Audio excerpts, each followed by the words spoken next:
Hello my dear students and friends, this is Computer Concepts A.K. Pandey. Welcome to my YouTube channel. आज इस video में मैं जो CBSE का sample paper कल रिलीज़ हुआ है टर्मिनल 2 2021-22 का फॉर इन्फॉर्मेटिक्स प्रैक्टिसेस 065 इसका कंप्लीट डिस्कशन करने वाला हूँ। इसके सॉल्यूशंस का जो कंप्लीट डिस्कशन है इस वीडियो में आपको देखने को मिलेगा। तो without any delay let us begin with. सबसे पहले मैं आपको इसमें दिखा देना चाहता हूँ कि टर्म 2 का जो सिलेबस है आपका यूनिट 2 और unit 3। Unit 2 database query using SQL, इसका वेटेज 25 मार्क्स का है और introduction to computer networks 10 marks का, टोटल 35 मार्क्स। 2 आवर्स का पेपर होगा आपका और 35 मार्क्स का। जनरल इंस्ट्रक्शन मैं कल आपको वीडियो में दिखा चुका हूँ, फिर भी यहाँ मैं फटाफट सरसरी निगाह से इसे डिस्कस कर लेता हूँ। 3 सेक्शन होंगे ए बी सी। पहला section A, question number 1 to 7 2 markers. Section B 3 questions 8, 9, 10 3 markers. Section C 3 questions 11, 12 and 13 4 markers. यहाँ पर आपको इंटरनल चॉइस मिल जाती है क्वेश्चन नंबर 1, 3, 8 और 12 में। और इस पेपर में जैसा कि मैंने कल आपको दिखाया था, क्वेश्चन नंबर 7 में भी शायद इंटरनल चॉइस है, अभी आपको देखने को मिलेगी। आइए हम लोग फटाफट पेपर पर चलते हैं। क्वेश्चन पेपर हमारा ये है। पहला क्वेश्चन आप देख सकते हैं, क्वेश्चन नंबर 7 में देख लेता हूँ, जहाँ मैं कह रहा था कि इंटरनल चॉइस होने का चांस है। क्वेश्चन नंबर 7, क्वेश्चन नंबर 7 में भी इंटरनल चॉइस है आपका। ये क्वेश्चन नंबर 7 है, इसमें भी इंटरनल चॉइस मिल रही है आपको। और यहाँ से ये पेज ब्रेक हो गया है क्योंकि यहाँ पर आपका एक स्पेस इंसर्ट हो गया था, इसकी वजह से। ठीक है, ये हम पेपर डिस्कस करते हैं। Aman, a freelance website developer, has been assigned a task to design few web pages for a bookshop. Help him in deciding out static web page and dynamic web page। देखिए यहाँ static web page और dynamic web page में difference करना है अमन को। What kind of web page should be designed by clearly differentiating between static and dynamic web page on at least 2 points। यानी कि static web page और dynamic web page में differentiate करना है 2 पॉइंट्स में। इसी के अगेंस्ट एक क्वेश्चन है, Priyanka is a beginner in IT field, has just started learning web technologies. Help her in understanding the difference between website and web pages with the help of suitable general examples of each. Here you have to differentiate between website and web page. Okay, तो ये दोनों difference मैं आपको यहाँ से दिखा देता हूँ कि क्या मेजर डिफरेंस है। मैंने ये सॉल्यूशन में आपके दिया हुआ है ये डिफरेंस, मार्किंग स्कीम जब आप डाउनलोड करेंगे। Static web page, content of this type of web page can not be changed at run time. Run time में इसमें कोई चेंज नहीं होता है। Every time you open the web page you will find the same thing, same content in a particular web page, so that is static web page. There is no variation, there is no variable like thing, there is nothing coming from database server to change any value। तो वो आपका static web page होता है जिसमें कोई भी information change नहीं होती है। Always every time you open that web page, always you find the same type of information in that page, so that is static web page। Dynamic में जो है पेज वेरी करते हैं, पेज का content या आउटपुट जो भी आप देखते हैं उसमें जो इन्फॉर्मेशन है कहीं कहीं वेरिएशन होता है। Content of this type of web page can be changed at run time. So run time में इसमें जो चेंजेज हो सकते हैं पेज में, जैसे आप देखते हैं कोई वेब पेज आपका ओपन होता है, उसमें ह्यूमिडिटी शो करता है, डेली का टेम्परेचर शो करता है, और ये सारी चीज़ें जो वेदर फोरकास्ट शो करता है, तो वो डेली बेसिस पर चेंज होती रहती हैं, वेरिएबल हैं। तो that is a type of dynamic web page you can say. No interaction with servers database is possible in case of static web page. Static web page में server के database से कोई भी इंटरेक्शन नहीं होता। आप अपना एक स्टैटिक वेब पेज बना लो। आप एक वेब पेज डिज़ाइन करो HTML में, उसे आप जो है ब्राउज़र में पब्लिश करके ओपन करके देख सकते हैं। That is static type of static web page.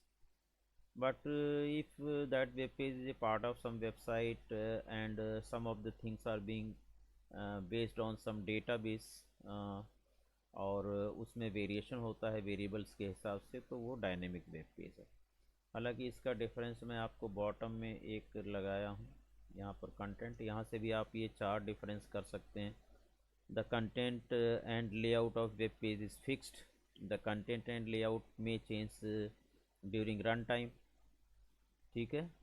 Static web page never use database, ये पॉइंट आपने देख लिया। Static web page directly run on the browser and do not require any server side application program. Static web page direct आप open कर सकते हैं अपने web browser में, no need of I mean connecting it with any web server and all, क्योंकि उसमें हमेशा information static रहती हैं, फिक्स्ड रहती हैं।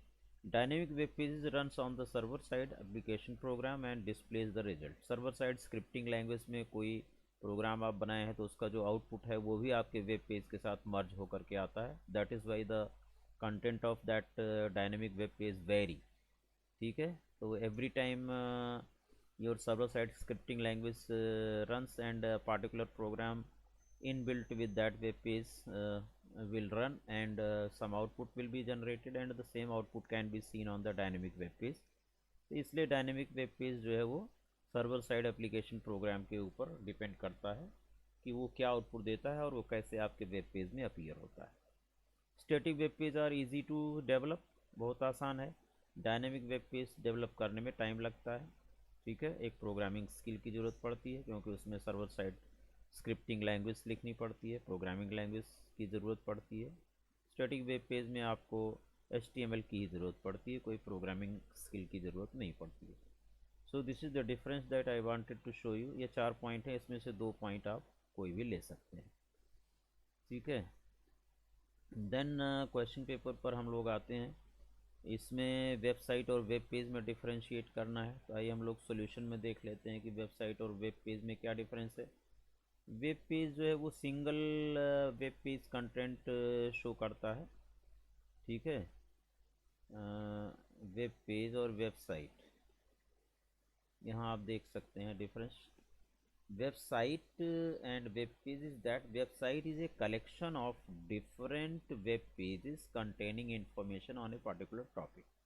यानी website collection of web pages है and a web page is an individual page of a big website usually containing more specific information.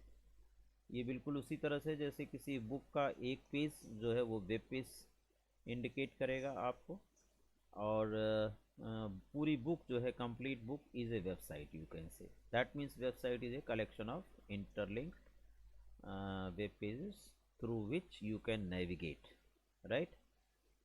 और वेब पेज तो अपना एक इंडिविजुअल पेज हो गया, इंडिविजुअल एंटिटी हो गई उस पूरे कंप्लीट वेबसाइट की, राइट। तो किसी भी वेब पेज का एक URL हो सकता है और वेबसाइट का अपना URL होगा। यहाँ पर डिफरेंस दिया गया है, मैंने अपने जो 4 पॉइंट दिए हैं आपको, इसमें से 2 पॉइंट आप लिख सकते हैं। A single document on the internet is known as web page. A collection of many web pages linked together under one domain is known as website. Web page content has content about single entity, एक चीज़ के बारे में elaborate करता है web page. Has content about several entities because there are several number of pages, तो हर page पर आप अलग अलग एंटिटीज़ के बारे में डिस्क्राइब कर सकते हैं, बहुत सारी चीज़ें हो सकती हैं। Address of URL of the web page depends on website. Website पर डिपेंड करेगा किसी भी वेब पेज का URL, क्योंकि वेब पेज का जो URL होगा उसमें HTTPS, उसके बाद कॉलन / के बाद आप देखते हैं कि डोमेन नेम आ जाता है, डोमेन नेम के बाद स्लैश करके फिर पाथ आता है, फिर वेब पेज का एड्रेस आता है। तो वेब पेज अगर आपको कोई इंडिकेट करना है, लोकेट करना है किसी वेबसाइट पर, तो उसका डिपेंड करेगा वेबसाइट के URL पर, उस पर्टिकुलर पेज का URL। but URL of the website does not depend upon the URL of the web page, because web page जो है वो एक अपने आप में अलग एंटिटी है। Development requires minimum amount of time. एक वेब पेज डेवलप करना बहुत कम समय लगेगा, लेकिन पूरी वेबसाइट डेवलप करना इट टेक्स लॉन्ग। तो इस तरह से ये 4 डिफरेंस है, इसमें से आप 2 डिफरेंस लिख सकते हैं, और जो आपके आंसर में डिफरेंस लिखा हुआ है यहाँ पर, दैट इज़ ऑल्सो फाइन। ये भी आप इस तरह से भी लिख सकते हैं। So ultimately out of these 2 you can attempt any one and you are going to get 2 marks against that, यानी 2 पॉइंट 2 मार्क्स मिल रहा है आपको। आइए let us go to next question. I am a small text file created on a user's computer, contains small pieces of data like username, password and user's browsing history as well as preferences, may help to improve users web browsing experience. Who am I? तो इसका answer आपको पता होना चाहिए, क्या होना चाहिए, cookies होना चाहिए इसका आंसर। ठीक है, इसे आप जा कर के अपने उसमें देखेंगे तो इसका आंसर क्या है, कुकीज़, राइट। मैं यहीं पर लिख देता हूँ, आंसर इज कुकीज़।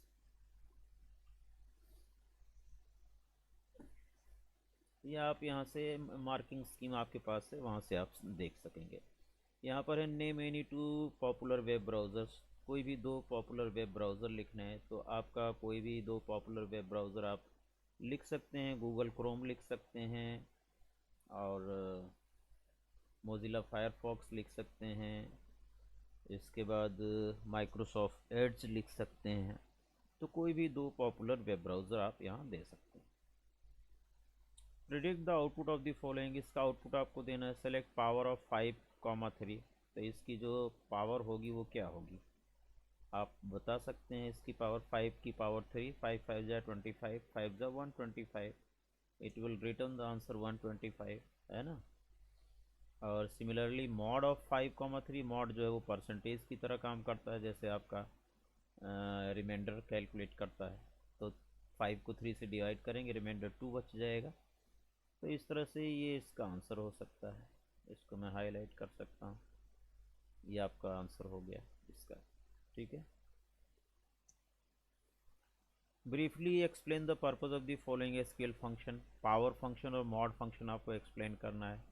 पावर यहाँ पर एक्सप्लेन की गई है कि first parameter raised power second parameter, it calculates the exponent. ठीक है, exponent of first parameter to raised power second parameter. इसी तरह से mod function finds out the remainder. If यहाँ पर ये a हो जाए और ये b है, सो a divided by b, what remainder comes out, that is returned by mod function. You might be knowing this thing, okay. तो अगर आप इसे आंसर में देखेंगे तो यहाँ 125 आंसर आ रहा है इसका, उसका 2 आ रहा है। Power function it returns the value of the number raised to the power of another number. इसका एग्जांपल आप दे देंगे यहाँ पर। ठीक है, जैसे ये दिया हुआ है, ये एक्सप्लेनेशन हो गई, ये एग्जांपल हो गया, आउटपुट भी बता दिया गया। Similarly mod function it returns the remainder of the number divided by another number, ये एक्सप्लेनेशन हो गई। सेलेक्ट मॉड ऑफ 5,3, देन 5 को 3 से डिवाइड करोगे तो आपको क्या मिल जाएगा, रिमाइंडर 2 मिल जाएगा। अगर आप इसे एसक्यूएल में देखना चाहते हैं तो मैं लिख सकता हूँ, and you can see select power of 5,3 semicolon, so it is returning 125। इसकी थोड़ा सा फॉन्ट बढ़ा देता हूँ मैं, इसका फॉन्ट मैं 20 कर देता हूँ। सो you can see it is 125। Similarly अगर आप मॉड निकालना चाहते हैं तो you right select mod of 5,2, तो 5 को 2 से डिवाइड करके उसका रिमाइंडर 1 निकाल देगा, है ना। 5 को 2 से डिवाइड, 2 2 जा 4, रिमाइंडर 1। सिमिलरली अगर आप 15 को 3 से डिवाइड करेंगे तो रिमाइंडर 0 आएगा। 15 डिवाइडेड बाई 3, रिमाइंडर 0 आ रहा है। और 15 डिवाइडेड बाई 4, तो रिमाइंडर क्या आ जाएगा, 4 3 जा 12, और 3 रिमाइंडर बच जाएगा। तो इस तरह से ये आप कर सकेंगे। Role of web server. Next question है आपका यहाँ से। नाव्या है just created a website for her company and how now needs to host it. Briefly discuss the role of web server in hosting a website. किसी भी web server, जैसे database server होता है, प्रिंट सर्वर होता है, file server होता है, similarly there is a web server that has various websites hosted on it. और हर वेबसाइट का अपना जो है वो लिंक होता है 24/7। That server is connected to internet and that is working 24/7, and sitting in any corner of the world you can just access that particular website which is hosted on that web server. तो आपको वो हमेशा जब भी आप अपने web browser में उस वेबसाइट का डोमेन नेम लिख करके एक्सेस करेंगे तो that web server is going to provide the web pages of that website through internet. So that is what briefly discuss the role of web server in hosting a website. तो web server पर हम लोग website host करते हैं. अगर आप उस पर होस्ट नहीं करेंगे तो you can not open a particular website instantly through your web browser. Hosting का मतलब मैं यहाँ पर सिंपली बता सकता हूँ कि जैसे आपको अगर मैं डेली लाइफ एग्जांपल लूँ, suppose you want to open a shop. तो अगर आप कोई शॉप खोलना चाहते हैं तो either you purchase that shop or you can make your own shop. You can make a building for that particular shop, then only you can open the shop in that. एक होता है कि आप अपना शॉप जो है वो rent पर लेते हैं, somebody else is the owner of that shop, then you can open your shop and monthly rent or yearly rent you can give to that particular house owner, shop owner. इसी तरह से यहाँ पर जो hosting करते हैं उनके पास अपने वेब सर्वर्स होते हैं. There are certain organisations and companies which are having their web servers installed and having 24/7 connectivity, and its number of technical and networking devices installed, and with some engineer and administrator. So the person who want to host their website, they can contact with the people who is providing a web server. उन company के लोगों से आप organisation से contact करेंगे जिसके पास अपना web server है, और उस पर वो लोग आपको क्या करेंगे, कुछ स्पेस प्रोवाइड करेंगे आपको अपनी वेबसाइट होस्ट करने के लिए, as well as they will charge some fees against it. तो वो आपकी वेबसाइट को उस पर होस्ट कर देंगे और इंटरनेट से उसकी कनेक्टिविटी रहेगी 24 hours. And any person who wants can open by writing the URL of that domain, that website anytime, and can access the web pages of that particular website. इसका अगर आप यहाँ से आंसर देखते हैं, CBSE ने जो सोल्यूशन दिया है, a web server is a main centralized computer system that hosts and runs the websites. ठीक है.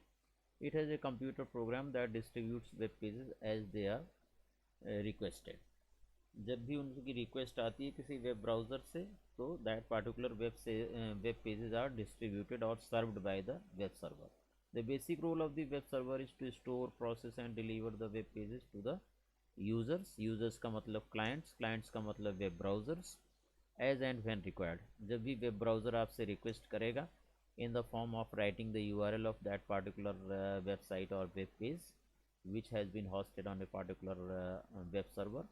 So that web server is going to provide the specific request, I mean response, in the form of web pages to that particular web browser or client. ठीक है. तो ये आपका answer हो सकता है कि role of web server in hosting a website. This is given, this marking scheme में ये आपको दिया गया है. पांचवा क्वेश्चन जहाँ तक है यहाँ से हम लोग देख लेते हैं. फिफ्थ क्वेश्चन, राउंड फंक्शन का इस्तेमाल पूछा गया है कि सेलेक्ट राउंड 8.72, यानी कि इसे डेसिमल के 3 प्लेसेस तक राउंड अप करना है. तो इसमें डेसिमल के बाद 3 प्लेस कहाँ है, 7, 2, और एक तो प्लेस ही नहीं तो वहाँ पर 0 आ जाएगा. तो इसका आंसर 8.720 हो जाना चाहिए. और जब आप 9.8 को राउंड अप करेंगे तो ये 10 में राउंड अप हो जाएगा, क्योंकि 9.8 अगर ये पॉइंट के बाद 5 या 5 से ज़्यादा है तो ये राउंड फंक्शन जो है बाय डिफ़ॉल्ट 0 डेसिमल प्लेसेस तक राउंड अप करता है. तो इसका मतलब 9.8 को राउंड अप होकर के ये 10 हो जाएगा। इसी तरह से ट्रंकेट फंक्शन भी पूछा जा सकता है जिसमें राउंड अप नहीं होता है। ट्रंकेट फंक्शन आप लोग अच्छे से पढ़ लीजिए इसके अगेंस्ट, ठीक है।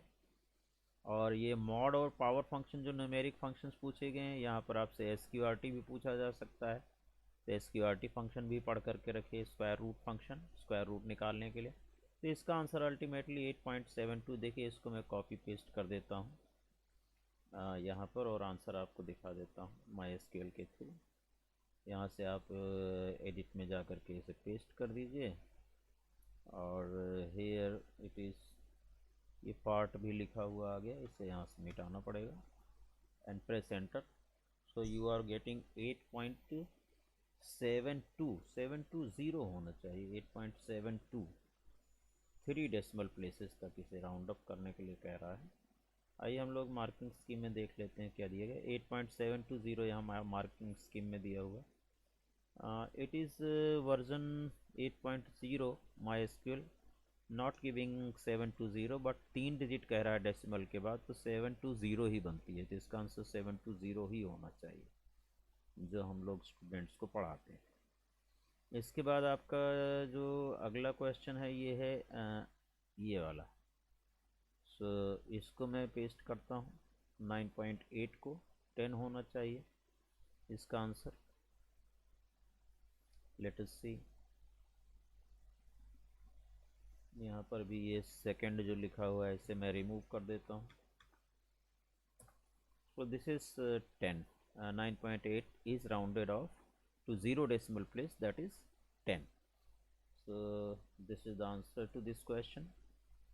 Sixth question देखते हैं। Aryan is a database administrator, has grouped records of a table with the help of group by clause.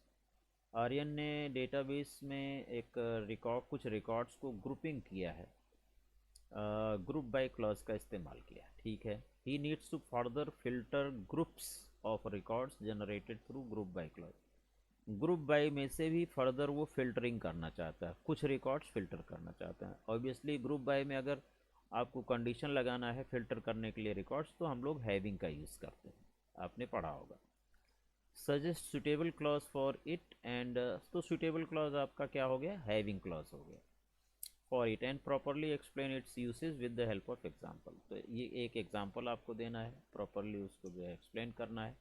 तो आइए हम यहाँ पर एक एग्जाम्पल लिख देते हैं। सेलेक्ट, जैसे आप लिखते हैं स्टार फ्रॉम, ठीक है, सेलेक्ट स्टार फ्रॉम कोई भी टेबल मैं ले लेता हूँ, EMP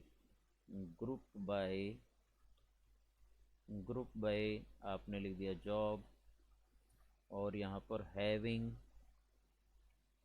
हैविंग जॉब इन, और यहाँ पर आप कंडीशन डाल देंगे, having job is equal to clerk,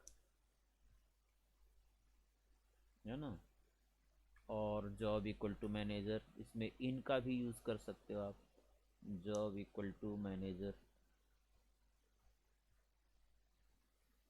तो ये कमांड बन सकती है, इसकी सेमीकोलन आपने लगा दिया। आइए इस कमांड को हम लोग जो है यहाँ पर कॉपी कर लेते हैं और चलते हैं SQL में पेस्ट करने के लिए। हालांकि मैंने यहाँ पर कोई डाटाबेस नहीं यूज़ किया है, तो मैंने उस दिन एक डेटाबेस बनाया था जो आपकी CS फाइल, मैंने CS फाइल की वीडियो बनाई है। इसमें मैंने एक टेबल बनाई थी, एम्प्लॉय और डिपार्टमेंट टेबल। तो आपको मैं शो कर देता हूँ उसका structure. So EMP table is not there. एक मिनट, मैं शो टेबल्स कर लेता हूँ just to see the list of tables. Okay, EMP is there. Show EMP नहीं होता है, डिस्क्राइब होता है, डिस्क्राइब EMP। ये EMP टेबल का है। और अगर मैं वो कमांड आपको पूरी ये टेबल का कंटेंट दिखा दूं एक बार, star from EMP, so this is the content. और जो कमांड मैं वहाँ से कॉपी करके लाया हूँ, अगर मैं इसको यहाँ पेस्ट कर देता हूँ, तो from EMP group by job, having job is equal to clerk, और job equal to manager. Command तो सही है पर कहीं पर कुछ छूट रहा है। ये जो सिंगल कोट है वहाँ का सिंगल कोट यहाँ पर ये कैरेक्टर एक्सेप्ट नहीं कर रहा है, कुछ यूनिकोड का चक्कर होगा। ठीक है, ये सिंगल कोट कुछ अलग तरह का कैरेक्टर है और यहाँ का सिंगल कोट अलग तरह का कैरेक्टर है। तो ये देखिए यहाँ पर जो भी क्लर्क है या मैनेजर है उसका ग्रुप सामने आ रहा है। सेलेक्ट स्टार यहाँ पर कर दिया है आपने, तो स्टार के साथ तो आपको सारा डाटा देता है। जब भी ग्रुप बाय लगाते हैं हम लोग तो किस पर लगाते हैं, एग्रीगेट फंक्शंस पर। तो मैं यहाँ लिखूँगा job comma, suppose you want to display the average salary, salary का कॉलम है SAL। तो दो तरह के जॉब, दोनों की एवरेज सैलरी इस तरह से डिस्प्ले होगी। ये जो कमांड मैंने यूज़ की थी that is not fit for this group by and having. Group by के केस में ग्रुप बाई तभी लगाया जाता है जब आपके ये aggregate functions AVG, max, min, sum, count use कर रहे हो तब। ठीक है, आप देखना चाहते हैं कितने क्लर्क हैं, और तो यहाँ पर आप काउंट स्टार लगा दीजिए, काउंट फंक्शन का इस्तेमाल। It is also a group function. ठीक है, ये तो 4 क्लर्क हैं और चारों की एवरेज सैलरी ये है, 3 मैनेजर हैं, तीनों की एवरेज सैलरी ये है। तो इस पर ज़्यादा हम प्रोग्राम ना कराते हैं, इसे बाद में कराएंगे। अभी तो ये आपको कमेंट्स देखनी है कि ग्रुप बाय और हैविंग क्लॉज का क्या इस्तेमाल है, कैसे इसे यूज़ किया जाता है। राइट, इसके बारे में आप एक्सप्लेनेशन यहाँ से मार्किंग स्कीम से देख सकेंगे कि having clause is use to further filter those groups of records which will be generated through group by clause. Group by clause में से फिल्टर करना है तो हैविंग क्लॉज का यूज़ किया जाएगा। कैसे यूज़ किया जाएगा, देखिए यहाँ पर select max marks, max marks का मतलब मैक्सिमम मार्क्स, ये एग्रीगेट फंक्शन यूज़ किया जाएगा। अगर एग्रीगेट फंक्शन आप यूज़ कर रहे हैं तो यहाँ group by clause, group bye classes कर रहे हैं, हैविंग क्लासेस इन दिस। आप ग्रुप बाय क्लास करते समय यहाँ पर आप क्लासेस को भी लिख देंगे तो मेरे ख्याल से बेटर रिजल्ट मिलेगा आपको। जिस पर आप ग्रुपिंग कर रहे हैं उसे आप सेलेक्ट लिस्ट में भी डालेंगे तभी आपको किस ग्रुप का क्या मैक्सिमम मार्क्स है पता चलेगा। अगर आप ये क्लासेस यहाँ पर जिस पर ग्रुपिंग कर रहे हैं यहाँ नहीं लगाएंगे तो मैक्सिमम मार्क्स आएंगे कौन से ग्रुप का, किस क्लास का कौन सा मैक्सिमम मार्क्स है, this will difficult to understand. ठीक है, इसलिए ये ज़रूरी है कि जिस पर ग्रुप बाय लगाएं उसे सेलेक्ट लिस्ट में ज़रूर लगा दें एग्जाम्पल्स में।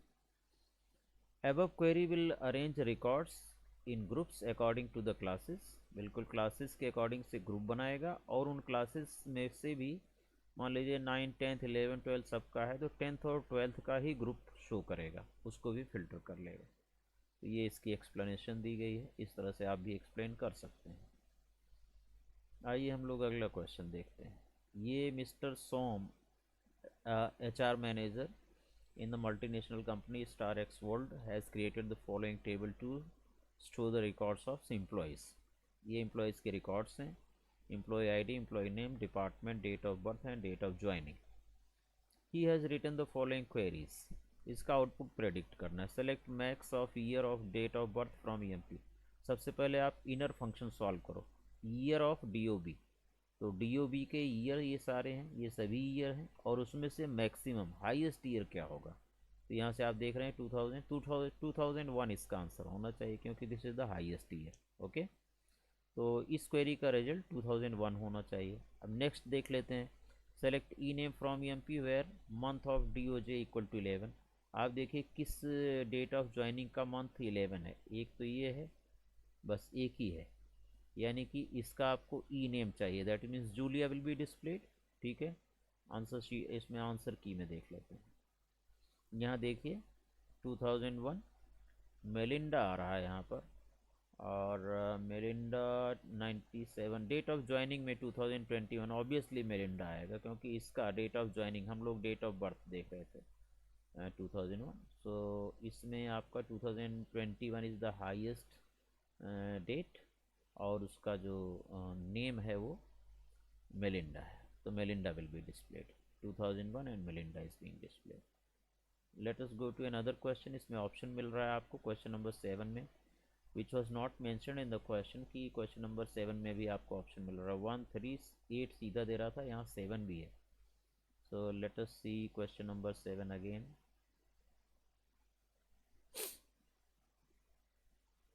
Based on the table given below mister Som writing queries for the following task, ये क्वेरी लिखा, to display the name of eldest employee in his her date of birth, जिसकी डेट ऑफ बर्थ जो है वो सबसे highest हो, that means वो eldest है। तो आप क्या लिखेंगे इसका, सेलेक्ट मैक्स, और डेट ऑफ बर्थ के लिए DOB है, सेलेक्ट मैक्स DOB। अच्छा, नेम भी उसका डिस्प्ले करना है, तो select name from table name EMP, यहाँ पर आप लिखेंगे क्या, नहीं थर्ड हो गया, यहाँ पर थर्ड मत लिखिए, we will write select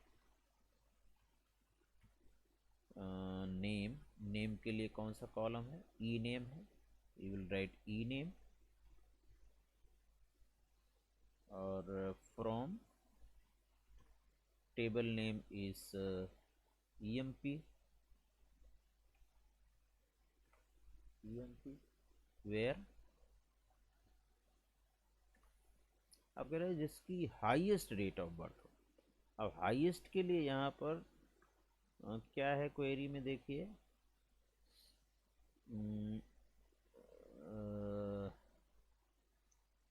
select, seventh question का आंसर है, क्वेरीज क्या है, E name comma min of year of DOB from EMP, minimum year of date of birth. Question क्या था, क्वेश्चन देखते हैं, ये तो कुछ कंफ्यूजिंग लग रहा है मुझे, to display name of the eldest employee and his her date of birth. अच्छा, उसका नाम और डेट ऑफ बर्थ दोनों डिस्प्ले करना है जो एल्डेस्ट एम्प्लॉय हो। एल्डेस्ट का मतलब यही होता है कि जिसकी डेट ऑफ बर्थ सबसे कम हो, बिल्कुल बात सही है। तो मैक्स फंक्शन हमें नहीं लगाना है, हमें मिन लगाना है जिसकी डेट ऑफ बर्थ सबसे कम हो। तो सबसे कम का कैसे पता चलेगा, इन्होंने सबसे कम में 94, 97, 98, 2000, 2021, 95, 85, तो इन्होंने ईयर पर मिनिमम लगा दिया है। तो जो आपको आंसर दिया गया है इसमें, यहाँ देखिए, E name comma min of year of date of birth, date of birth पर मिनिमम लगा दिया ईयर, उसका ईयर निकाला, उस पर मिन लगा दिया फ्रॉम EMP। लेकिन ये कमांड जो है, बिकॉज जो मैं कमांड बताना चाहता हूँ वो query with in query nested query से सॉल्व होगा, इसलिए आप तो नेस्टेड क्वेरी पढ़े नहीं हैं, आपको यही कमांड फॉलो करना पड़ेगा। ठीक है, आपको ये थोड़ा सा इनडायरेक्ट क्वेश्चन दिया गया है, ईयर, डेट ऑफ बर्थ का ईयर निकालिए, उसका मिनिमम निकाल लीजिए कि कौन सा मिनिमम ईयर। अब इसमें सवाल उठता है कि अगर दो लोगों का ईयर 95 हुआ तो उसमें जो है वो कंफ्यूजन क्रिएट हो सकता है, दो लोगों के नाम और ही आ जाएंगे। ठीक है, और अगर मान लीजिए ये दो लोगों के ईयर सेम हुए लेकिन ये मंथ में डिफरेंस हो गया, डेट में डिफरेंस हो गया, तो वो तो ईयर के बेसिस पर आपको मिनिमम बताएगा, दैट मीन्स एल्डेस्ट बताएगा, तो डेट और मंथ के बेसिस पर नहीं बताएगा। अगर डेट और मंथ के बेसिस पर बताना है तो मैं आपको यहाँ पर एक क्वेरी लिख करके दिखा सकता हूँ, वो क्वेरी यहाँ पर काम करेगी। जैसे मैं चला जाता हूँ यहाँ पर EMP में, आप देखिए इसमें सेलेक्ट स्टार करके एक बार क्या डाटा है। ठीक है, अब जैसे ये 91 वाले बहुत सारे हैं, अगर मैं ये कमांड लिखता हूँ, सेलेक्ट ई नेम कॉमा, जैसा कि इन्होंने लिखा, min of YEAR year of hire date में लिख देता हूँ। हायर डेट को मान लीजिए कि आप ये डेट ऑफ बर्थ है, hire date from EMP, sorry ये ब्रैकेट और एक यहाँ बंद होगा। तो आप देख रहे हैं स्मिथ का आ रहा है 1990, ठीक है, 1990 कम से कम ये है। अगर 1990 में और कोई होता तो उसका भी नाम आ जाता है ना, मिनिमम में दो नाम आ जाते, तीन नाम आ जाते। अब उसमें से कौन सबसे छोटा है, सबसे बड़ा है, तो ये निकालने के लिए आपको क्वेरी क्या करनी पड़ती, आपको क्वेरी करनी पड़ेगी उसका हायर डेट निकालिए from EMP equal where date of joining is equal to, ये मैं कंफ्यूज नहीं कर रहा हूँ, इसे आपको करना नहीं क्योंकि ये नेस्टेड क्वेरी आपके सिलेबस में नहीं है, ठीक है। फिर यहाँ पर आप लगाते min of hire date from EM, that means यहाँ पर ब्रैकेट क्लोज कर दीजिए, ये सब क्वेरी है। मीन ऑफ हायर डेट, इसमें क्या हो जाएगा, मिनिमम हायर डेट वहाँ से वो निकाल लेगा कम से कम, और यहाँ पर पहले इसे सब्सटीट्यूट कर देगा मिनिमम हायर डेट। सपोज कीजिए कि ये 18 12 90 है, मिनिमम हायर डेट यहाँ पर आ जाएगी। और अब ये मेन क्वेरी सॉल्व करेगा, उन एम्प्लॉय नेम को उनकी हायर डेट डिस्प्ले करेगा जिसकी date of joining minimum hire date यानी कि यहाँ से जो इसने निकाला है उसके इक्वेलेंट होगी। ये देखिए ये क्वेरी काम करेगी। Date of join, date of join नहीं है भाई, ये हायर डेट है, सॉरी यहाँ पर ये हायर डेट है, फील्ड का नाम गलत होगा। So you can see 18 12 90 date के साथ ये देगा, ठीक है, वहाँ केवल ईयर के साथ दे रहा है। तो ऐसे अगर मान लीजिए और कई रिकॉर्ड्स हैं जिनकी ये 18 12 90 होगी, किसी की 15 12 90 होगी, किसी की कुछ और होगी, तो उसमें से मिनिमम निकाल लेगा वो सबसे छोटी डेट देगा उसमें से। तो एक्चुअली ये कमांड तो एग्जैक्टली ये है, लेकिन आपको वाया पाथ सोचना पड़ेगा। जैसा कि ये कमांड दिया गया है, select E name min of year of hire date from EMP, आपके यहाँ पेपर में आ जाता हूँ मैं सोल्यूशन में, E name comma min of year of date of birth from EMP, date of birth का ईयर निकाला और उसका मिनिमम निकाल दिया, वही एल्डेस्ट है, ठीक है। नेक्स्ट कमांड क्या पूछा गया है, सेकेंड देखिए, to display the name of, ये मैं मिटा देता हूँ जो लिखा, display the name of those employees whose joining month is May, ठीक है।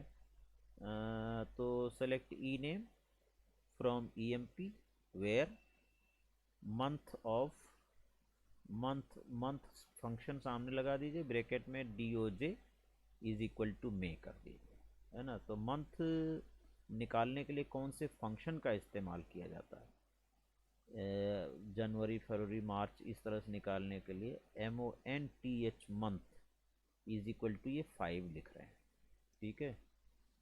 और इसके लिए भी एक कोई और फंक्शन होता है जिसकी वजह से उसका मंथ नेम निकाला जा सकता है, perhaps there is a function for that, that function name, you can go and find out whether there is any function of month name, although this will also work, क्योंकि May month जो है वो 5 होता है, तो इसमें से date of joining में से आप मंथ निकाल लीजिए, इक्वल टू 5 होना चाहिए, and all employees having month number 5 should be displayed, their name should be displayed, this is easiest one, okay. You can write this command like this.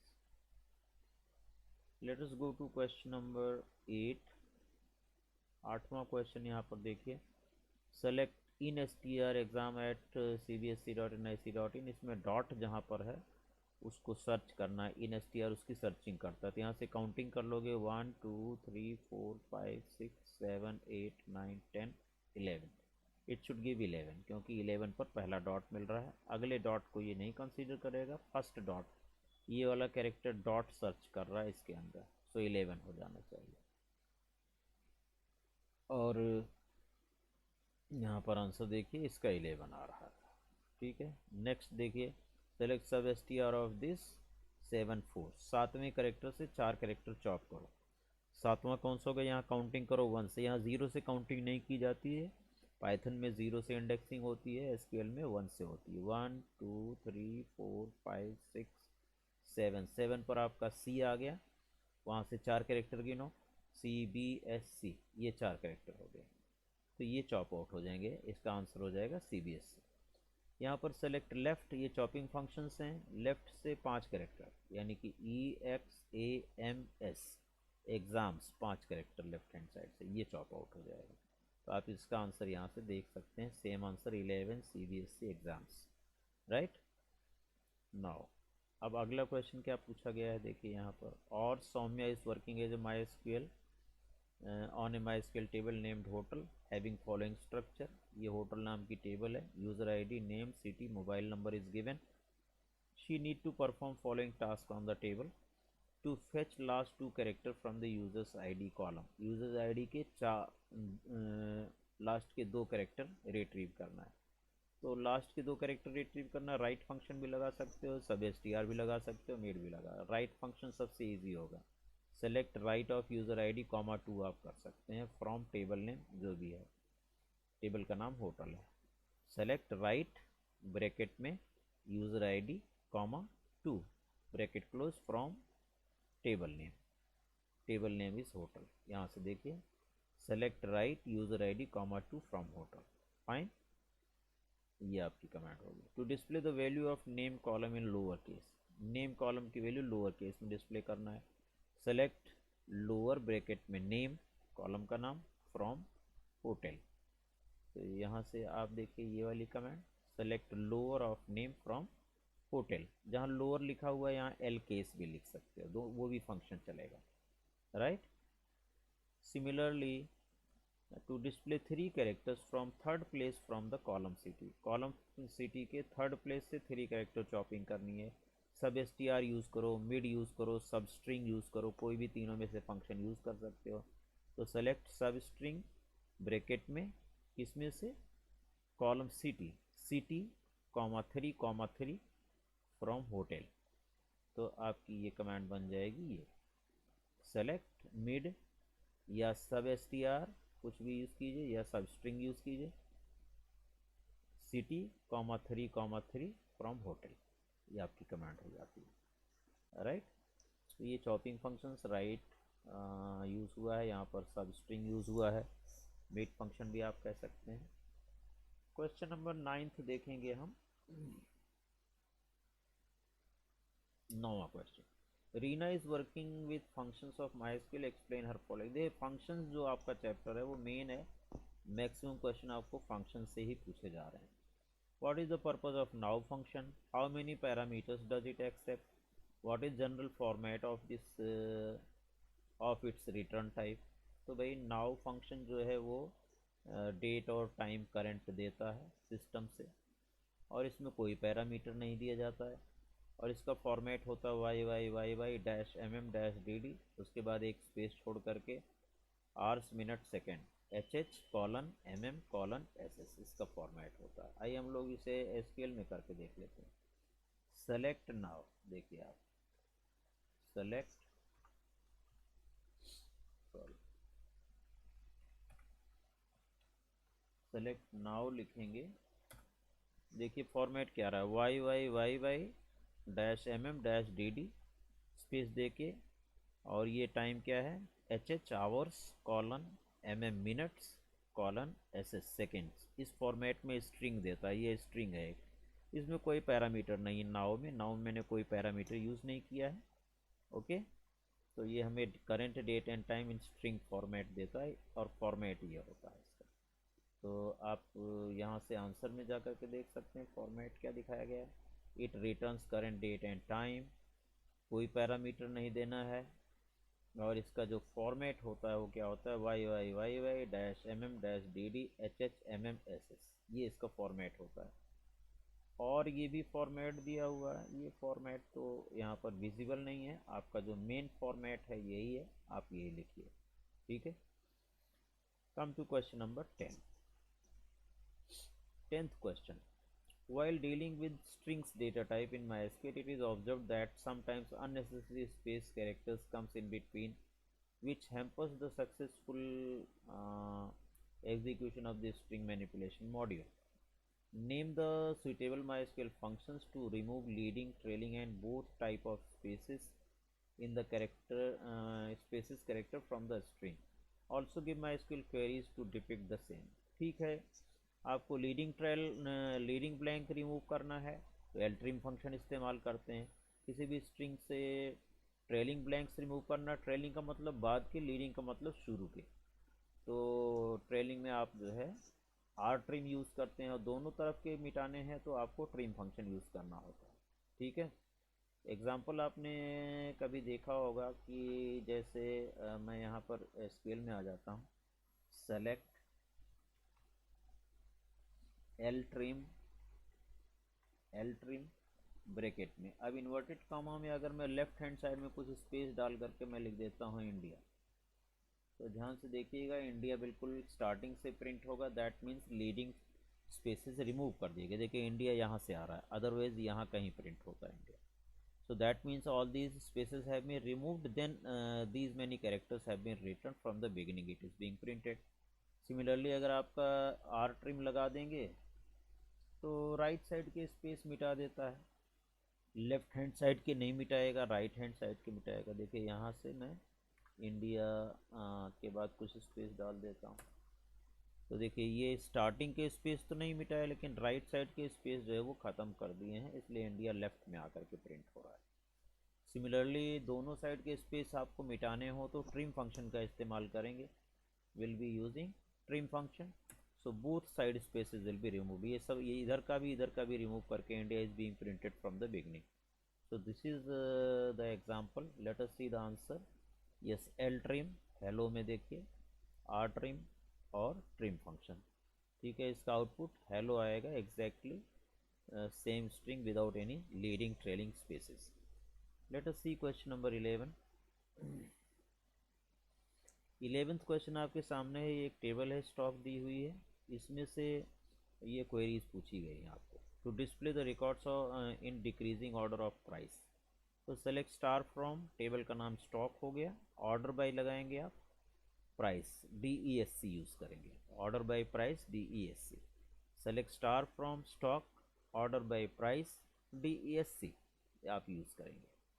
To display category and category wise total quantities of products, तो आप category पहले display करें, select category comma total quantities, तो quantities को total करने के लिए सम QTY करेंगे आप, सम ब्रैकेट में QTY, तो हो गई comment, select category comma sum QTY from stock, और कैटेगरी वाइज करना है तो ग्रुप बाई लगाना पड़ेगा आपको, ग्रुप बाई कैटेगरी, तो कैटेगरीज पर ग्रुप बन जाएगा, यानी IO का टोटल 25 हो जाएगा, NW का टोटल 8 हो जाएगा, OO का टोटल 14 आ जाएगा आपका। थर्ड क्वेश्चन है to display the category and its average price, ठीक है, इसमें भी ग्रुप बाय लगा दीजिए, select category comma AVG bracket में price from table name from stock, group by category. To display category and category wise highest price of the product, ठीक है, तो select category comma max bracket में आप price लिख देंगे, bracket में price, max price from table name from stock, group by category.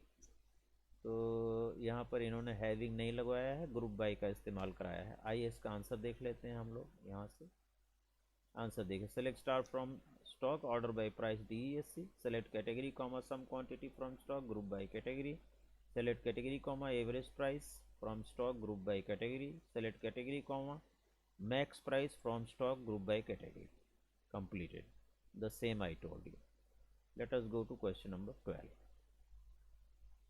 इसमें और भी करके दिया हुआ है, based on the help him in predicting the output of the above given queries, तो इन क्वेरीज का आउटपुट भी आपको बताना है। सेलेक्ट सम मार्क्स, हाँ ये 12th क्वेश्चन ये है आपका, ये टेबल दिया हुआ है, इसमें कुछ क्वेरीज हैं, इसके आउटपुट बताने हैं।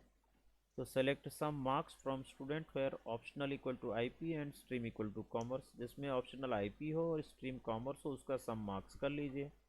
तो यहाँ पर ऑप्शनल में IP 1 2 3 4 हो गया, और स्ट्रीम कॉमर्स 1 कॉमर्स 2 कॉमर्स, तो इनका जो मार्क्स है 95 और 82 प्लस कर लीजिए, सम आ जाएगा आपका, ठीक है, 95 और 82 को प्लस करके आंसर हो जाएगा। Select max marks plus min marks from student where optional equal to CS, जिसका CS हो उसका मैक्सिमम मार्क्स और मिनिमम मार्क्स टोटल करना है। तो सी एस यहाँ है 1 2 3 4। इसका मैक्सिमम मार्क्स देखो सी एस में क्या है, सी एस में मैक्सिमम मार्क्स 99 है और मिनिमम मार्क्स क्या है 95। तो 95 प्लस 99 कर लीजिए, आपको आंसर मिल जाएगा इसका। Select AVG of marks from student where optional equal to IP. IP वालों का एवरेज मार्क्स निकालना है आपको। तो आईपी में 1 2 3 4 है, इसको इसको इसको टोटल कर लो, 4 से डिवाइड कर दो, that will be your answer. Select length of student name from student where marks is null. जिसका मार्क्स नल है उसके स्टूडेंट नेम की लेंथ निकालनी है। नल वाले की स्टूडेंट नेम सौरव है, इसकी लेंथ हो जाएगी 1 2 3 4 5 6 कैरेक्टर लॉन्ग। ठीक है, इसका आउटपुट देख लीजिए। Late us see the answer. ये 193 आया है, ये 194 आया है, तीसरा एवरेज निकाला आपने, ये आया है, और ये 6 आ रहा है। तो ये कैलकुलेट करेंगे तो यही आंसर आपका आ जाएगा। ठीक है, इसके और में दिया हुआ है एक question, late us see what is that. Based on the above given table, name student. Satyam has executed following queries. Select count star from student and select count marks from student. Predict the output of the above given queries. Select count star क्या आएगा, जितनी रोज हैं 1 2 3 4 5 6 7 8 रो गिनेगा। Select count star will give 8. Count marks, marks count कीजिए 1 2 3 4 5 6 7, it will give 7. Null will not be counted. जो null value होती है, कोई भी aggregate function max min sum count A V G null values को ऑपरेट नहीं करता, उसे इग्नोर करता है। तो count function will also not count marks having null value. तो इसका आंसर आपका 7 आ जाएगा, इसका आंसर आपका क्या आ जाएगा 8 आ जाएगा। Complete number of rows. Predict the output. Output बताने के बाद प्रॉपर जस्टिफिकेशन देना कि max count function is not applicable on the column having null value. ठीक है, जिसमें नल वैल्यू है उसको काउंट नहीं करेगा, rest of the values will be counted. So let us see solution. Solution इसका आप यहाँ देखेंगे तो first query will produce 7। Count star will count total display total number of rows irrespective of any null value present in any column of the that row. Second will produce 6। justification क्या है, justification इसमें कितनी रो थी 7 6 बता रहा है, ये कैसे, मैंने कितनी रो काउंट की थी, यस 1 2 3 4 5 6 7, 7 2 बार है, 7 7 2 बार है तो 8 रो हो गई, इसलिए टोटल काउंट करेगा ये 8 इसके हिसाब से देखा जाए तो। और अगर ये 7 नहीं है तो आपका ये 7 रो होगा, 7 और 6। मैंने इसको वर्ड में कन्वर्ट किया है, हो सकता है पीडीएफ से वर्ड में कन्वर्ट करते समय ऐसा हो गया हो, might be, it is possible. Quick access में मैं देखता हूँ इन्फॉर्मेटिक्स की मार्किंग स्कीम है, इन्फॉर्मेटिक्स, इन्फॉर्मेटिक्स का ओरिजिनल पेपर यहाँ पर है, नहीं, टर्म वाइज टर्म 2 होना चाहिए। So you can find out there, मैंने आपको डिफरेंस यहाँ से बता दे रहा हूँ, बाकी आप पता कर लेना। इसकी लोकेशन मुझे पता नहीं, इसलिए I can't tell you right now. तो अगर ये रिकॉर्ड नहीं है तब तो 7 और 6 आएगा, अगर ये भी रिकॉर्ड है तो 8 और 7 आएगा। हालांकि ये रिकॉर्ड नहीं होना चाहिए, ये वर्ड में कन्वर्ट करने में कर दिया होगा इसमें, no problem. Now last but not least, आखिरी क्वेश्चन यहाँ पर देखिए। Anutulya creation, a startup fashion house has set up its main center at Kanpur, Uttar Pradesh for its dress designing, production and dress supplying activities. It has 4 blocks of buildings. Distance between the various blocks is given below. ए से D block 50 metre है, A से P block 60 meter है, A से S block 110 meter है, D से S block 60 meter है, P से S block 50 meter, P to D block 150 meter. Block A में 20 कंप्यूटर इंस्टॉल करने हैं, ब्लॉक डी में 80 computers, block P has 15 computers to be installed and block S has 8 computers to be installed. तो ये D और S P A ये सब दिए हुए हैं ब्लॉक्स, इनके बीच की डिस्टेंसेस देखिए। ए से एस, ए से एस की 110 है, ए से पी की कितनी है ए से पी की है 60, ओके, और ए से डी की कितनी है, ए से डी, डी टू ए या ए टू डी 50 मीटर, तो 50 मीटर हो गया ए टू डी, ए से एस 110 मीटर, और ए टू पी 60 मीटर, ये डिस्टेंस दी हुई है। आउट ऑफ लैन वैन MAN what type of network will be formed if we interconnect different computers of campus justified. देखिए इसमें आपका जो है ये लैन फॉर्म करेगा, क्योंकि विद इन ए कैंपस आप चार ब्लॉक्स को, चार बिल्डिंग ब्लॉक्स को कनेक्ट कर रहे हैं, तो ये लैन फॉर्मेशन होगा। Because geographical area is with in you can से 1 किलोमीटर, है ना, तो इसलिए ये लैन फॉर्मेशन होगी। Suggest the topology which should be used efficiently to connect various blocks of building within Kanpur for fast communication. Also draw the cable layout for the same. तो इससे आप इन बिल्डिंग्स को, एक को इससे कनेक्ट कर दो, इसको इससे कनेक्ट कर दो, इसको इससे कनेक्ट कर दो, क्योंकि आपका जो मेन ब्लॉक है जिसमें कंप्यूटर ज़्यादा है डी ब्लॉक है, जिसके अंदर 80 कंप्यूटर्स लगे हुए हैं, तो डी को सभी से कनेक्ट कर दो, डी को ए से, डी को पी से, डी को एस से, ओके। तो डी और ए की डिस्टेंस क्या है, यहाँ से देख लो, डी और ए की डिस्टेंस 50 मीटर है, डी और एस की डिस्टेंस 60 मीटर है, डी और पी की डिस्टेंस कितनी है, डी और पी की डिस्टेंस ज़्यादा है, 150 मीटर है, यही एक डिस्टेंस ज़्यादा है डी और पी की 150 मीटर। फिर भी हम वहाँ पर कोई रिपीटर लगा सकेंगे। सजेस्ट द प्लेसमेंट, तो इसका केबल का लेआउट अगर आप इसमें आंसर्स में जा कर के देखें तो डी को ए से, डी को पी से, डी को एस से कनेक्ट किया गया है, ठीक है। और क्वेश्चन पर फिर से मैं आ जाता हूँ। सी पार्ट है suggest the placement of the following devices with justification. Repeater कहाँ लगाना चाहिए, जो डिस्टेंस ज़्यादा है, जहाँ पर सिग्नल ड्रॉप होंगे वहाँ पर आप लगा दीजिए, यानी डी से पी वाले के बीच में, दैट मीन्स डी से पी बिल्डिंग के बीच में आप एक रिपीटर लगाएं, क्योंकि 100 मीटर से ज़्यादा डिस्टेंस में सिग्नल ड्रॉप हो जाएगा, तो यहाँ एक रिपीटर लगा सकते हैं। In each building there are number of computers to be connected, तो हर बिल्डिंग में आप क्या करेंगे, स्विच या हब लगाएंगे, हर बिल्डिंग में मल्टीपल कंप्यूटर्स लगने के लिए स्विच या हब को लगाना पड़ेगा, और जिसकी डिस्टेंस डी से पी की distance is more than 100 meter, तो यहाँ पर एक रिपीटर आप प्लेस कर देंगे। So that is the answer. Repeater कहाँ लगाएंगे, हब और स्विच कहाँ लगाएंगे। Nowadays, video conferencing software is being used frequently by the company to discuss the product details within the client with the clients. Name any one video conferencing software. तो भाई Google meet, zoom, Skype, ये सभी video conferencing softwares हैं। Also mention the protocol which is being used internally in video conferencing software. तो कौन सी protocol, VoIP आपने पढ़ा होगा, वॉइस ओवर इंटरनेट प्रोटोकॉल का इस्तेमाल करके हम लोग क्या कर सकते हैं, वीडियो कॉन्फ्रेंसिंग कर सकते हैं।